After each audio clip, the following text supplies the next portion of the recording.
And we're back.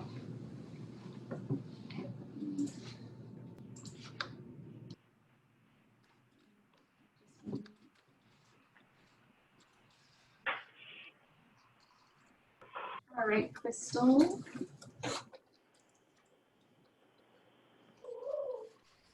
We're live. Go right ahead. Okay, good morning. Welcome back. This is the COVID-19 and Farm to School session. Thanks so much for joining us. I'm Crystal Bessie with the Louisiana Farm to School program. In this session, we will discuss how child nutrition programs responded to the COVID-19 crisis and continue to serve nutritious food to Louisiana children, as well as a few strategies to incorporate farm to school practices and local foods in school nutrition programs during public health emergencies and natural disasters. We are joined by Summer Purvis of the Livingston Parish Public School System, Stephanie Weaver of Monroe City Schools, and Melissa Campbell, our farm to school liaison with the Louisiana Department of Education. Feel free to type questions in the chat during the session. We will review these and have them answered following the presentations during our live Q&A with the speakers. Just a reminder that you can find our many resources mentioned here in the digital program. So with that, we will get started.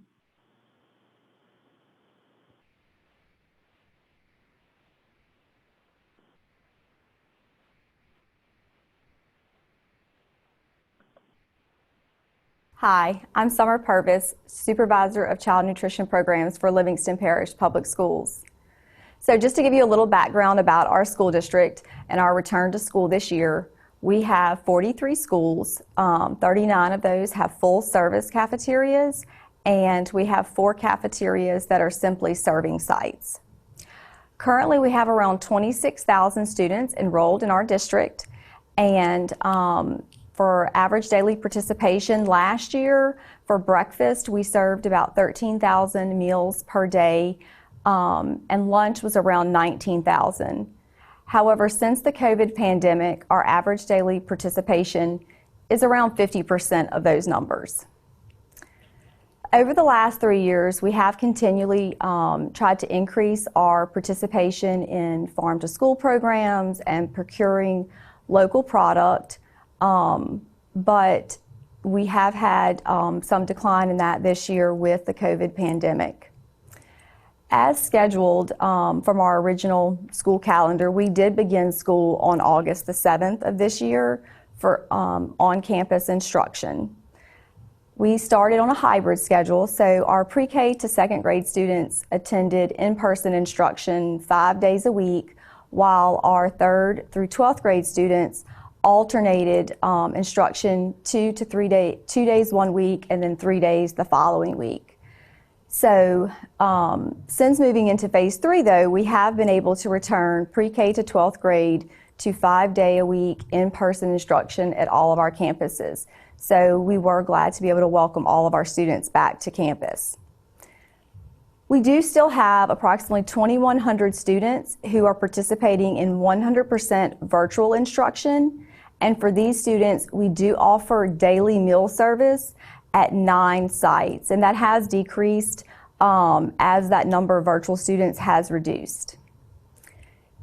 You know, as we started in May to prepare grocery orders for this year, we would not have thought the March closure would have moved us to only plan for half of our students to be on campus in August.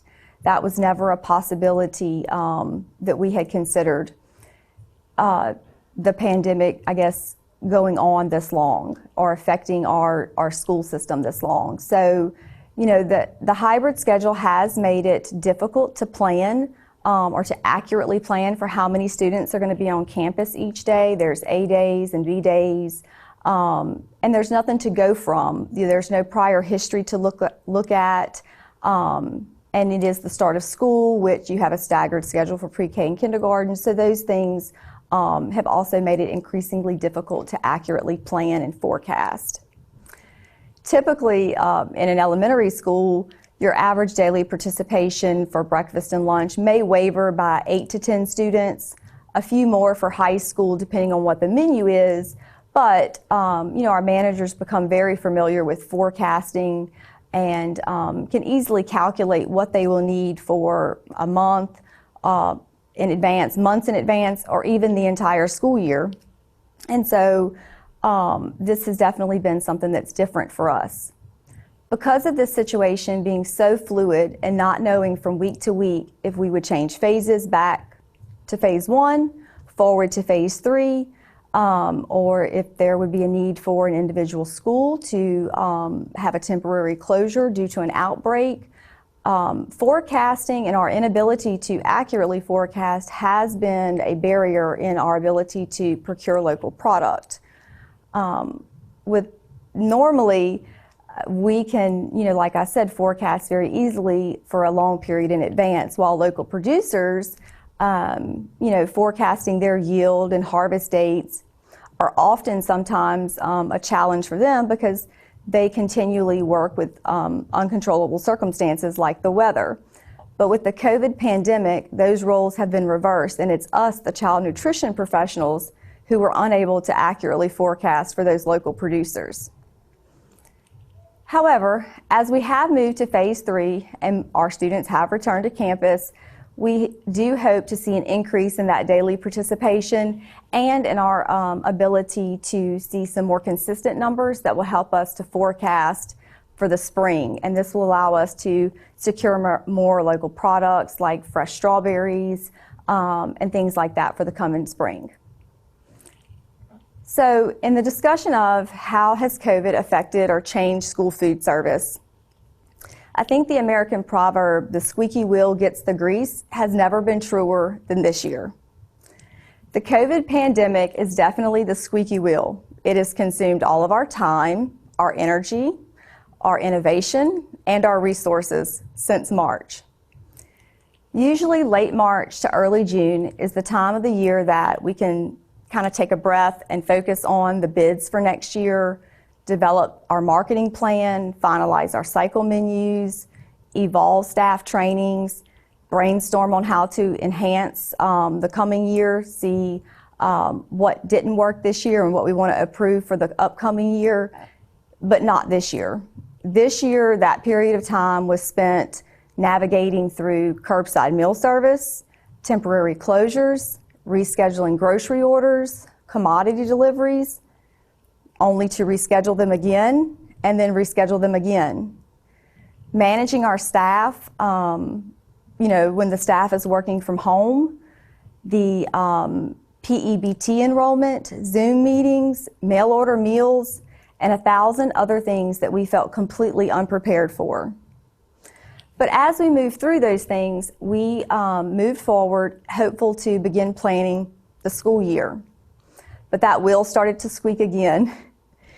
So rather than planning our annual farmer meet and greet for the beginning of the year, or our fall student taste test events, developing our marketing calendar to highlight our local products and farm to school on the menus, or building out our Harvest of the Month program, we reviewed CDC guidelines, LDH guidelines, information from LDOE. We revised our menus for breakfast and lunch to be classroom friendly. We sought out new disposable items. We revised SOPs and HACCP plans, but guess what?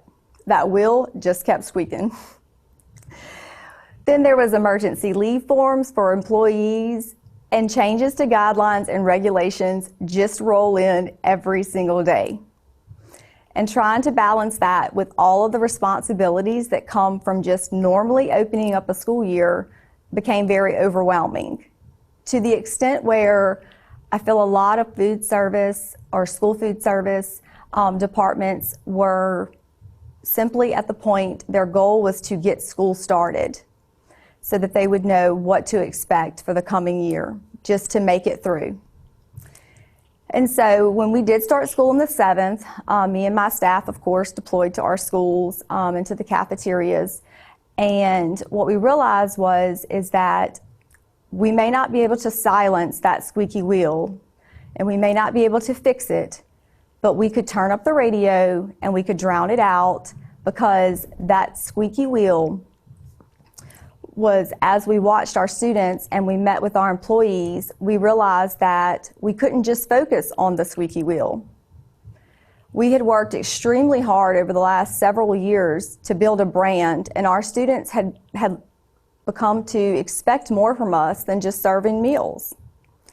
So we, did what we had to do, and we kicked off our harvest of the month for late August, which then actually got pushed back to September due to closures for the hurricane. Today we celebrate World School Milk Day and our local dairy farmers. We have always a lot of fun with our great Satsuma Peel, so we have activities for that scheduled for October 23rd, and we are working with several schools and our 4-H clubs to host those events on different campuses this year. We also want to return the Pick a Better Snack program to our elementary campuses this year. That was a lot of fun last year for our students, and whether that has to be in person or virtual, we want to make sure that we work to get that program back in our schools this year as well.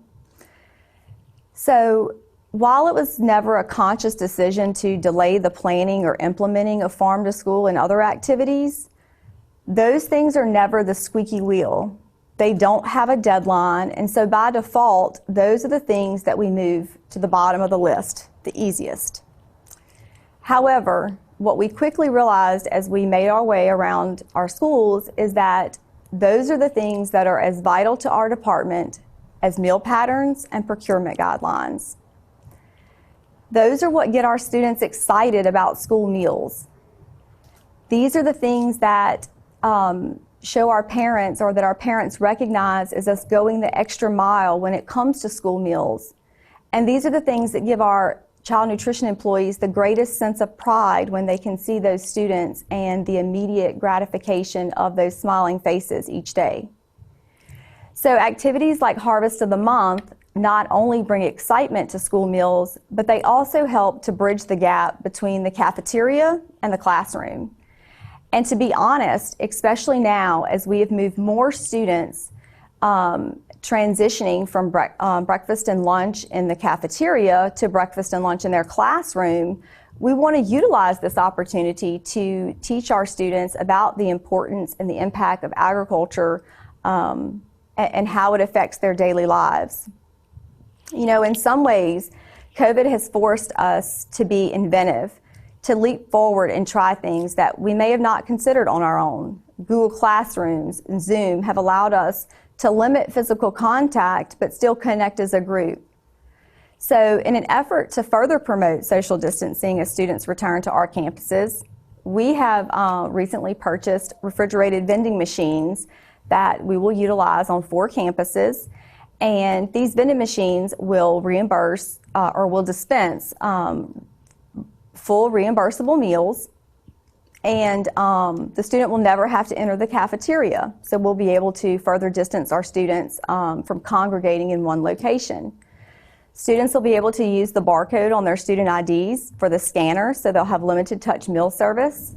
But also, each of those vending machines are equipped with ultraviolet germicidal programs that will start a ultraviolet light at high touch areas to kill the harmful bacteria after each use of that machine. The vending machines will not only reduce contact during meal service with school food service staff and with other students, but they will feature an array of cold entree options that highlight fresh and local produce. So we are really excited about that as well. As we move through the COVID-19 pandemic, we continue to see its effects on various industries. Cosmetic companies have redirected their resources from perfume and lipstick manufacturing to hand sanitizer. And our food processors, manufacturers, and transport carriers are no different. They are having to cut production, streamline product variety as they struggle to adjust to social distancing requirements, reduced transit availability, and the lack of product materials. So moving forward, our ability to build and develop relationships with local producers may be vital for access to resources in time of health and other emergencies. So while the COVID pandemic has created numerous challenges and obstacles for school food service, I think it has also brought a new level of awareness to the importance of school meals. And it has also brought light to the essential role of school food service technicians around the country. Hopefully, we can all use this platform to expand farm-to-school programs and procurement of local products in our schools and our communities. Thank you so much, and I hope you enjoy this year's Farm to School Conference.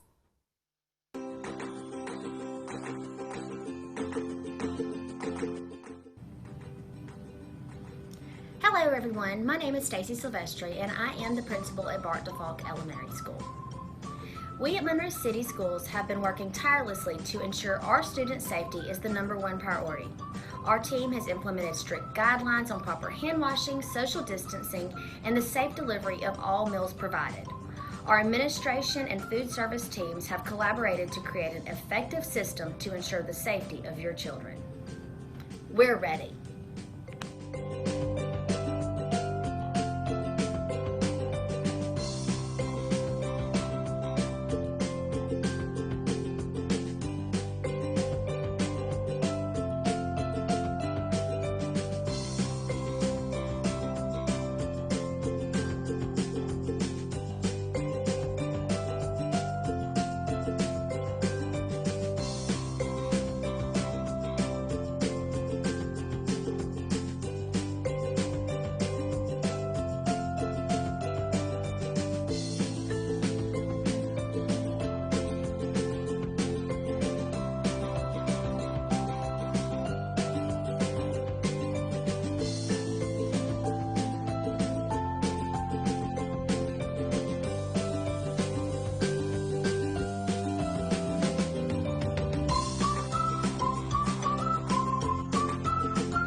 We're ready.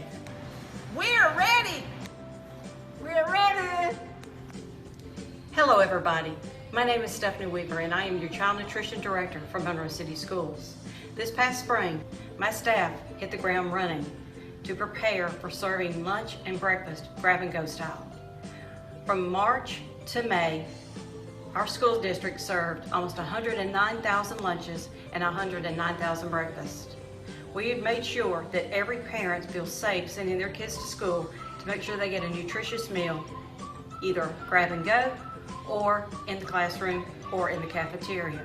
We are striving to make sure that everything we do here at Monroe City Schools is to make sure every child gets a healthy meal day in and day out. We're ready.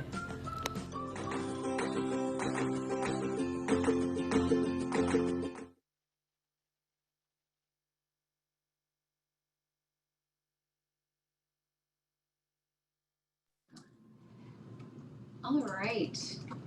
So now we have Stephanie Weaver here with us to tell us a little bit more about her program and what she's doing. Good morning, everybody. Can you hear me? I'm not really good at Zoom. Yeah, so we can hear you. great.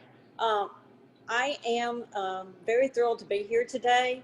As the video showed, Monroe City Schools did a video for every department to make sure parents felt safe to know what we were doing.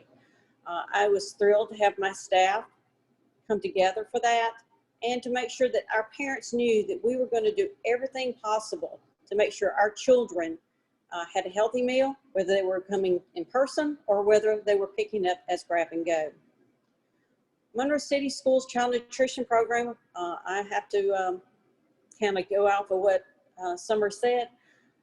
This has been a total different thing for us. We had to rethink everything we did, not only for our children, but for our staff. The new norm was, do we have enough masks? Do we have enough sanitizer? We even went to the sanitation fogging systems so that each school had one, but I wanted to make sure that my cafeteria staff had it as well, so that they are prepared if anything happened. We revamped our HACCP plan and our procurement plan to incorporate all these new guidelines that we worked with. We wanted to make sure that our farm to school, have not much done on that, but we work closely with our LSU ag person, Kathy Agan, who provides lots of posters and stuff for our cafeterias. She's always constantly asking what can she do. And we wanted to make sure that we had what we needed for our children. We had to revamp our menus. We had to make sure everything was easy to go in the classroom, grab and go, or whatever was thrown at us. I'm sitting here in my new test kitchen, and I'm not sure if I can show how this works, so I'm going to try my best. I may lose y'all, but let's see if I can do this. We'll let you know if you lose us. All right, well, I'm trying to show, hold on, it's probably easier to do this. Can y'all see it? See, we can see your kitchen serving area. Yeah, what it is it is a test kitchen. And our goal with this test kitchen is to be able to try new products for our cafeterias and our staff. My goal also is to work with local chefs to come in and prepare products and show new ways of doing Louisiana style menus. We want our kids to know that Louisiana is a very special place, and we're always trying to do something to make sure our kids know what's going on. I have talked to the Department of Education, John Dupree and Melissa Campbell, to hopefully set up where we can work on trying recipes for our USDA or whoever might want us to try. I would like to be able to do videos here and also have classes here. It is this where our test kitchen is our alternative school. So it has classroom space, and it also has where we can have a serving line and produce different things for our children. We want to make sure what we do on a day in and day out is for our children. They are our future. The problem is pandemic, you never know what's going to happen from one minute to the next. We're just trying to figure out how this works one day at a time. As our video said, we hit the ground running. We shut down on March the 13th, which should have been our first clue because it was Friday the 13th. We started feeding at 8 local sites that Tuesday, grab and go. And I said, we served in 41 days, almost 109,000 lunches and 109,000 breakfasts. We shut down in May and turned around June 1st, started summer feeding and did summer feeding for 6 weeks, and then turned around and started school again. Currently, we have 8,300 students. Of those 8,300 students, we have about 5,000 on campus. When we went to phase 3, all of our hybrid students are back on campus Monday through Friday. Currently, there is a survey out for our parents who are wishing to come back face-to-face October 22nd. What we've heard from our principals and our teachers is that our kids are ready to come back. They want to see us, and we want to see them. We want our children to know that we are the friendly face that they miss, and we are the friendly face that gives them the meals that they need every single day. And from what parents know and what we know as child nutrition directors, we are the meals that they get every day. We are the ones that make sure that they get a good, healthy breakfast and they get a good, healthy lunch. And what we look forward to is those smiles every day. I tell my staff every single time we meet, you do not know what that child did the night before. You do not know what happened to them the night before. They strive for that smile, that hug, or now just a high five or hand fist. But they look for that smile from you. They look for that reassurance, that love, and that warmth, because you do not know their situation. And we are here to support our children and to make sure what we do for Monroe City schools is to give a good, healthy breakfast and lunch every single day.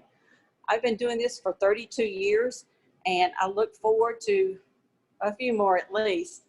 But I want us to know that we're looking forward to work with Robertson Produce, we work with our vendors, and we want to make sure what we do every single day is to make sure our kids are healthy and happy.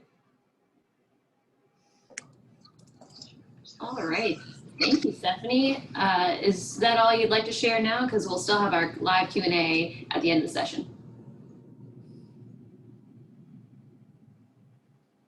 All right, so we're gonna carry on with our next video. We have one from Melissa Campbell.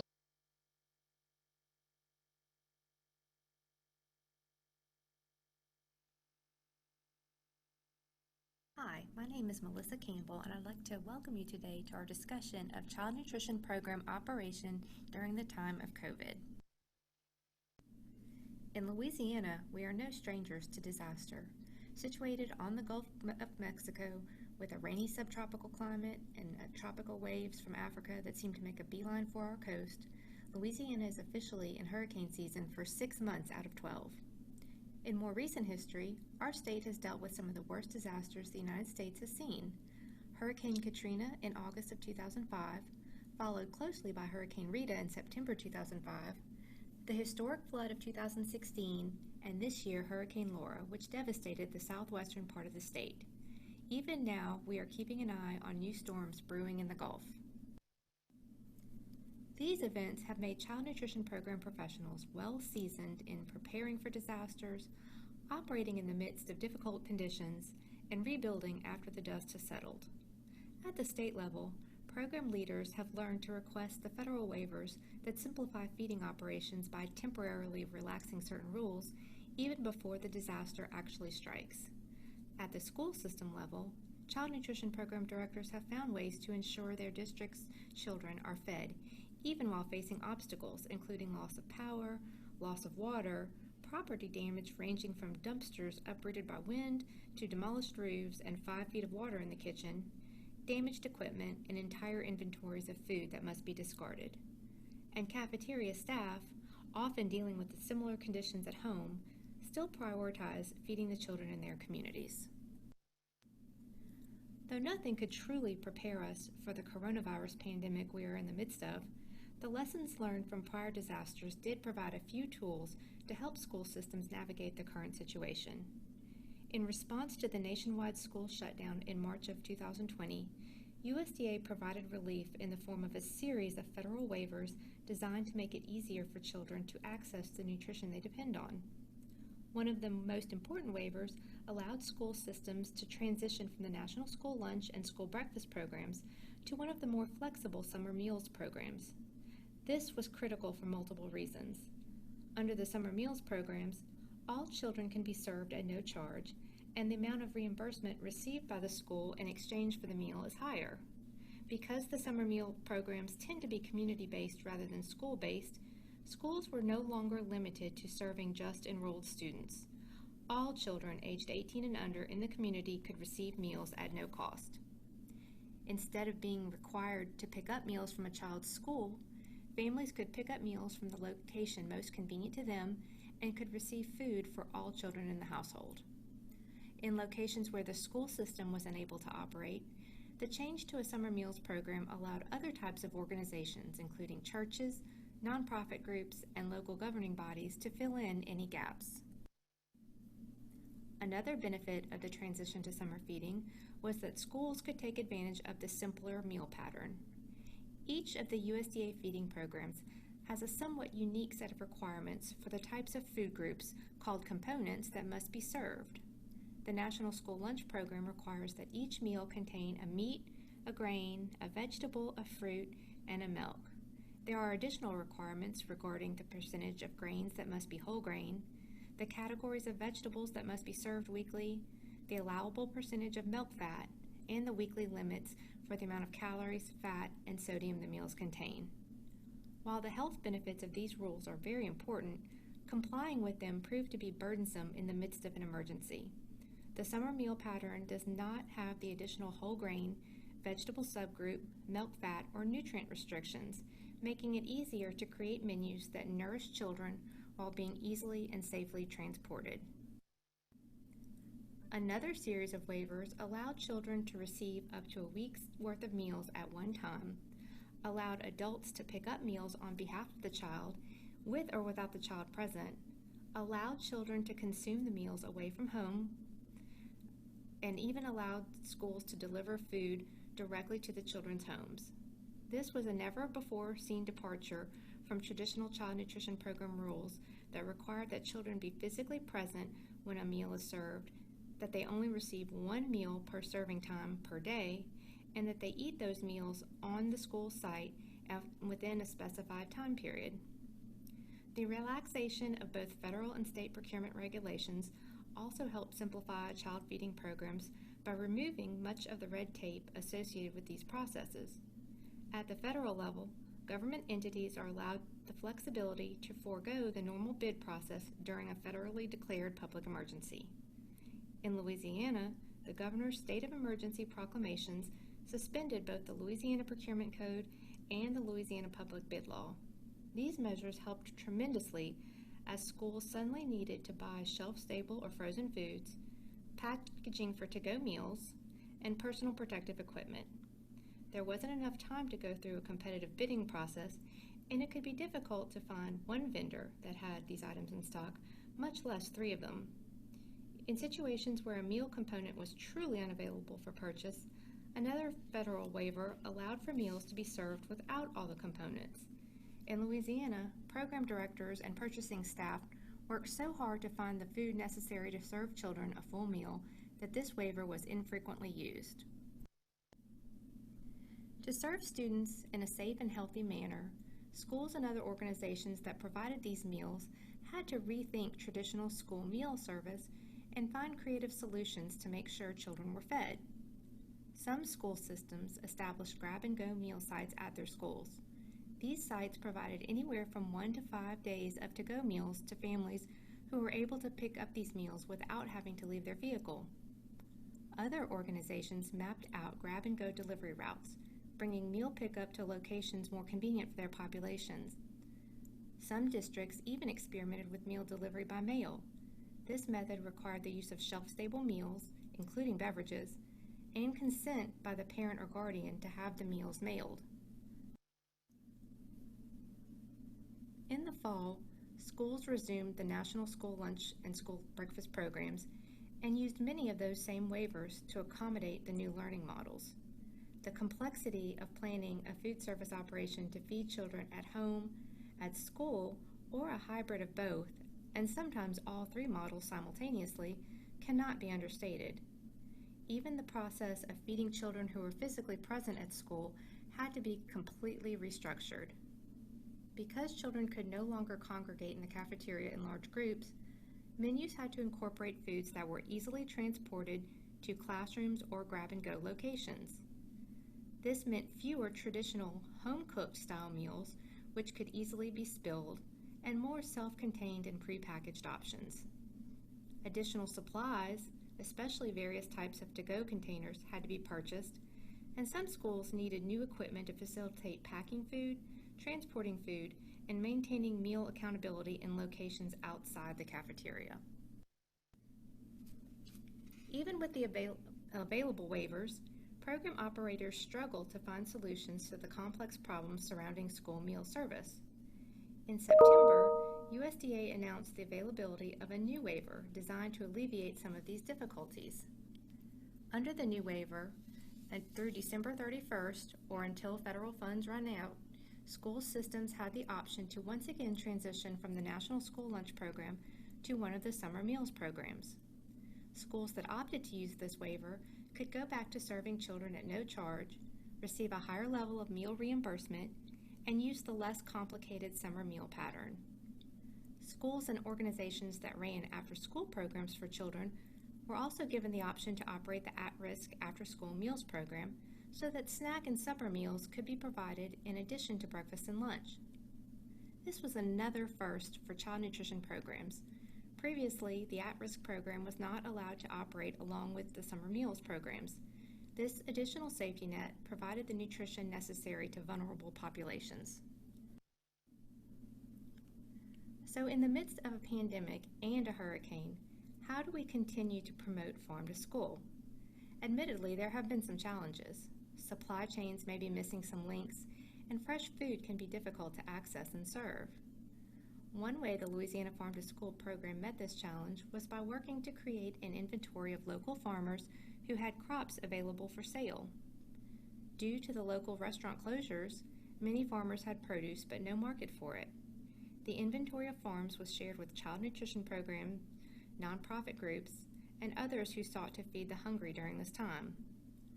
The Farm to School team also worked with school food authorities to help them work through the changes to procurement regulations.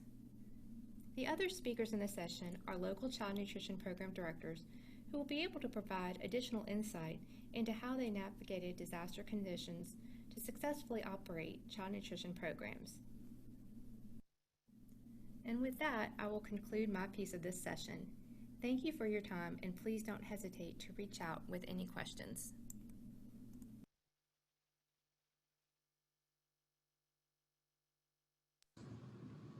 Okay, so now we're back for our live Q&A. Let's get our speakers here.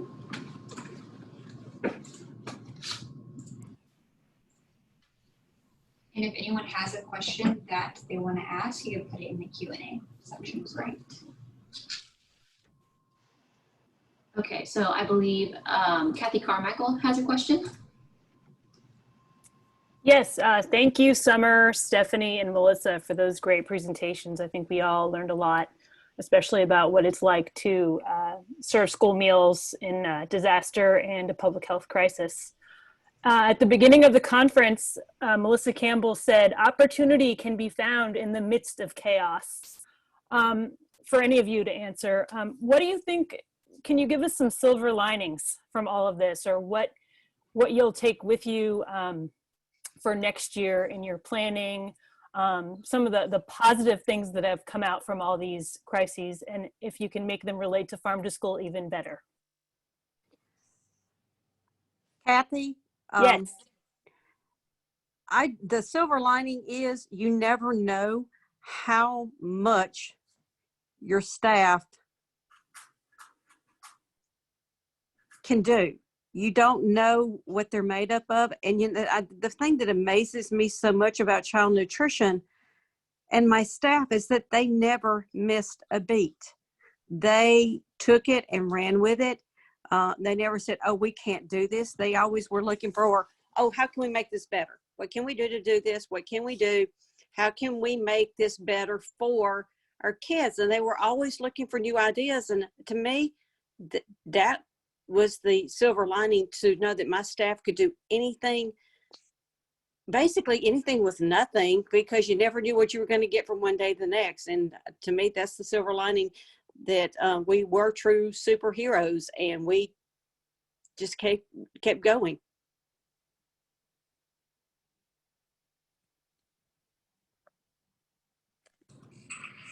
Great, thank you. Kathy, did you have another question you wanted to ask?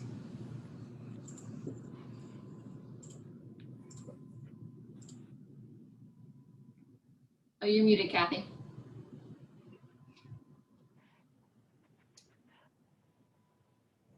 Still muted.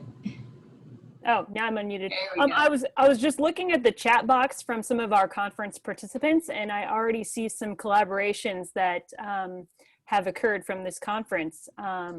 It looks like, Stephanie, you've got Miss Rachel Lewis is going to reach out to you from the LA Restaurant Association, so that's terrific. Do we have any other questions from the audience for our three terrific speakers? Or Summer, would you like to address the silver lining question that Stephanie answered?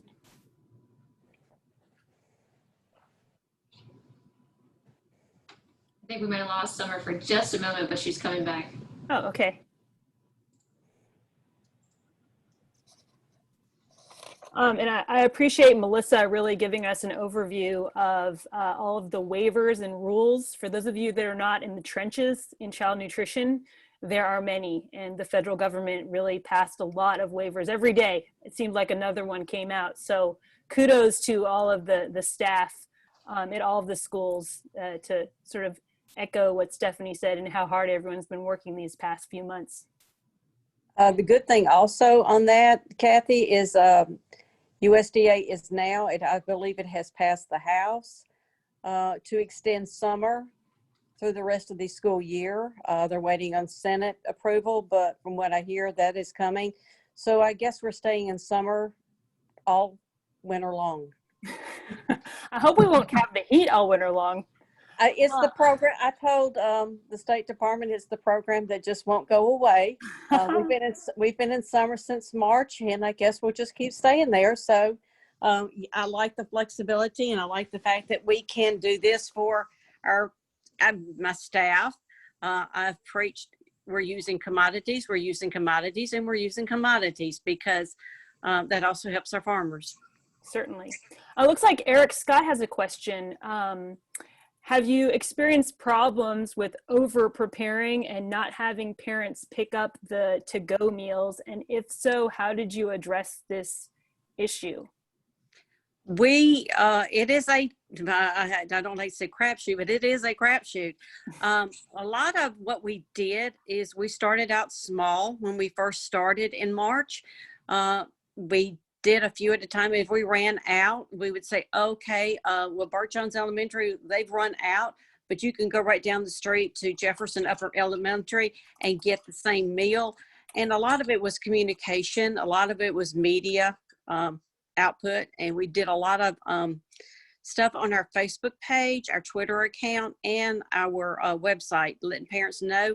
And I was always out there letting them know. Even my superintendent was out there passing out meals. So he had about as much fun as he could. He enjoyed being out there with my staff, and I enjoyed having him out there to be basically on the front line with us. It's a true team effort. How about Summer? Can you address that question that Eric asked? So for us, the first couple of weeks of our meal service, we actually did an online survey that we pushed out through our social media accounts, both at our departmental, district, and school levels. And we asked the parents to respond, what days they intended to pick up meals. So select if your kid is an A student or B student, and then it would default to which days were available for them to pick meals up. And so for the first couple of weeks we did that kind of helped us to get a count of who was utilizing which schools. And then past that point, we were able to have some better numbers to plan and prepare for. Great, thanks, Summer. Dr. Hodson, do you have a question?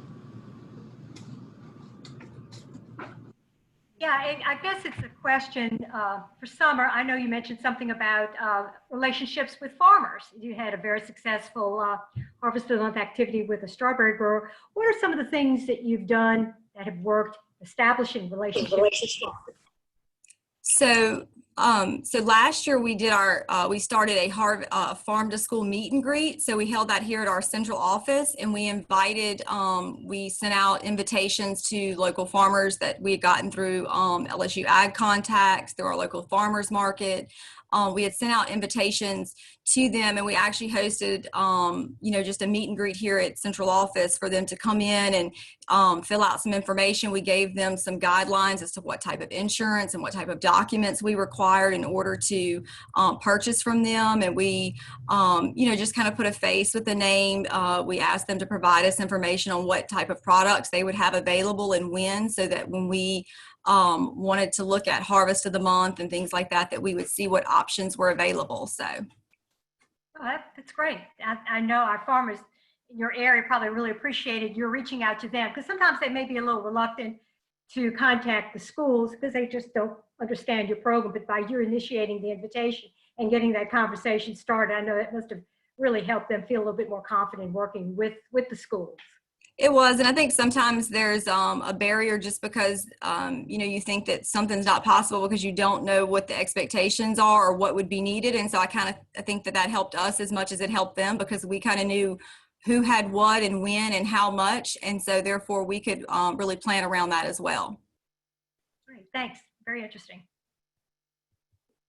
So we have about 10 minutes left. So get those Q&A in if you have any of them. And then Crystal or Melissa or Helen, do you have any questions or statements that you'd like to share while we're all still together today?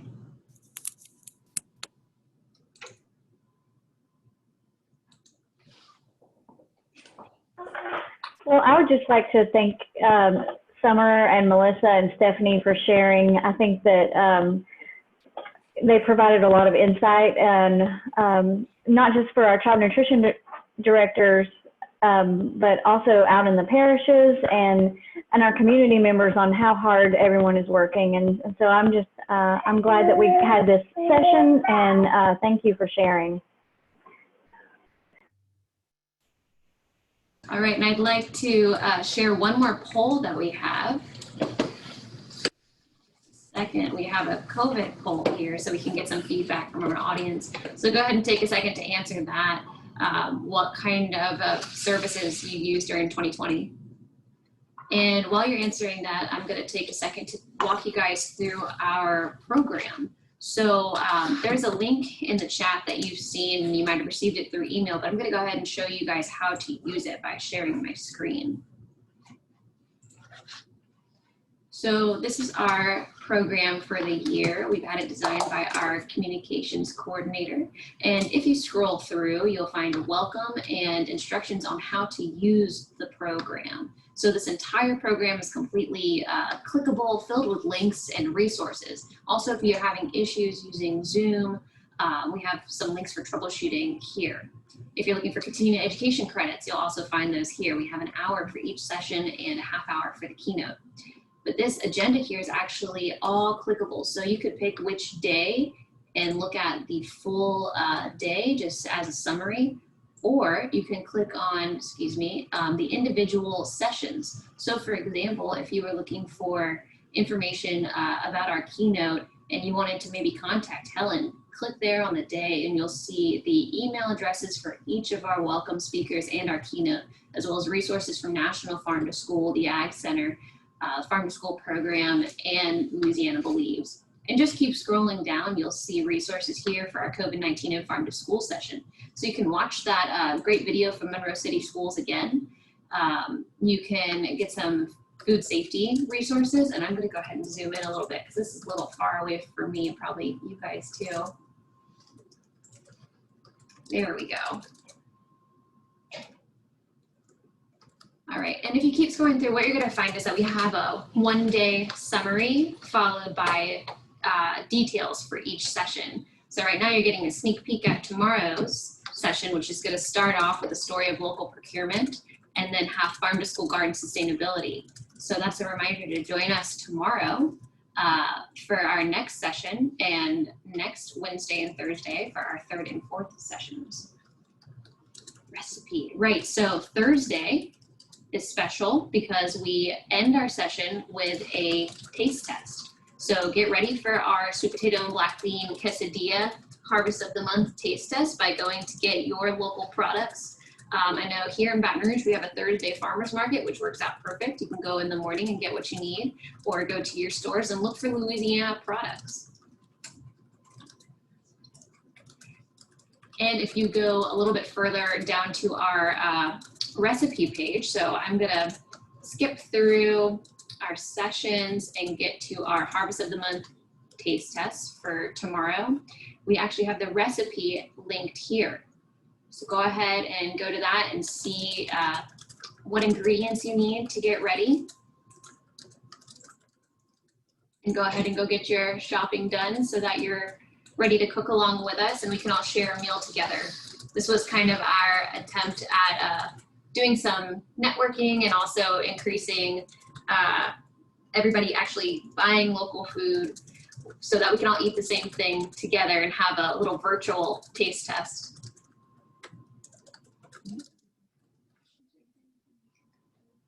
Okay, so let's check our poll from the day. I'm gonna go ahead and end our polling and share the results from this last session. So we can all see here that most people did not utilize any of these services in 2020, but we did have quite a few. So I can tell you the numbers here since you guys can only see the percentages. But out of our participants, 9 used the PEBT, 6 used the hurricane-related disaster relief, 19 used the summer feeding, 24 used the grab and go, and 4 used others.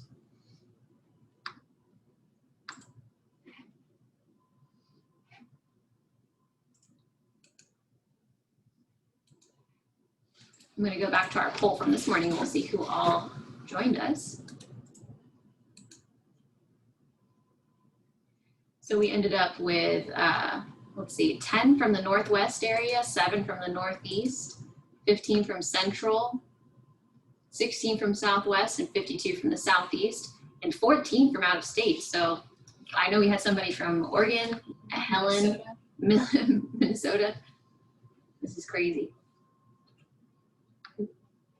Okay, give me just one moment. Helen, would you like to say something? Yeah, thanks. I just wanted to congratulate you all on this first day. Hearing especially from folks that are working there in Louisiana and navigating the new reality, if you will, is incredibly impressive. I did share with you all in the chat link that October 14th National Farm to School Network Movement meeting. Invite all of you to come. It'd be great to virtually see your faces. And I think just on that last panel, I just wanted to close by thanking you all. I mean, those of us that do this work day to day know that school food professionals and farmers are heroes. I think, a silver lining, as has been said, is that there's a brighter light shown on the inequities in our food system, the gaps in our food system, and also the folks that are working every day, as heroes and as essential food workers supporting us. So just wanted to say thank you and express that gratitude. And also just acknowledge that I know that this is going to continue to unfold and we're going to keep innovating and learning together. And at the National Farm to School Network, we exist to support you all in your communities. So if there are things that we can do to better support you in the months ahead, please let us know. And thank you for this opportunity. Thank you, Helen. We really appreciate you joining us. We really enjoyed your keynote, and it was really great to have you participate with our local conference. I know some of us have seen you at the National Farm to School Network conference, and so it's just really great to have you here with us virtually in Louisiana. And we didn't actually take any time to introduce our team, which I feel a little bad about. You might just be wondering, who are these people here on screen? So do we want to go in order? Yeah. Carl Matzenbacher with the Louisiana Farm to School program. And Johanna Freeler, program manager with the Farm to School program. I'm Sydney Mulatto, program assistant and conference coordinator. I'm JC Armand, I'm a communications coordinator. You guys scoot over here, Alessandra. Hello, my name is Alessandro. I'm responsible for the market ready training and the market maker producer resource, and helping out as much as I can at the conference. I'll throw it to Crystal. You're muted, Crystal. Okay. So I introduced myself, but yes, I'm Crystal Bessie. The Louisiana Farm to School Program Director. So. And then, of course, Dr. Hodson. Way out in Covington. I'm Pam Hudson, and I serve as the Farm to School Program Advisor. And I just want to extend my appreciation to the team that you see on screen. And of course, Crystal did an outstanding job. Taking it from an idea of should we switch to virtual or not switch to virtual way back when we were initially planning, to be able to make that adjustment to a 100% virtual conference. I think they did a great job, really. Thank I was you. proud to be part of the team. I agree. I think it went really, really well for our first day, and that's 1 out of 4. And I think it was incredible content, and we only have more to share. So I'm really looking forward to it. And thank you all for joining us, our speakers, especially our steering committee, for making this come together, and all of our attendees. At one point, what was the highest number we saw today? 150. Almost 150 people joined in. So, I mean, that is very, very comparable to our in-person conference numbers, and we're able to get people all over the state and not put them at risk of catching any viruses. So this has been really exciting. I'm going to go ahead and close it out. You guys should all get a reminder in your email, because when you registered for every day of the conference. So you get an email tomorrow morning, and you should have actually gotten one during the session to join in. But that's all. Feel free to email us if you have any questions or get things ready in the Q&A. Enjoy perusing through our program. If you come up with any ideas, questions there, get ready to ask them tomorrow. See you at 10 a.m.? Yeah, see you at 10 a.m. tomorrow. Thank you. Thank you. Bye, everybody.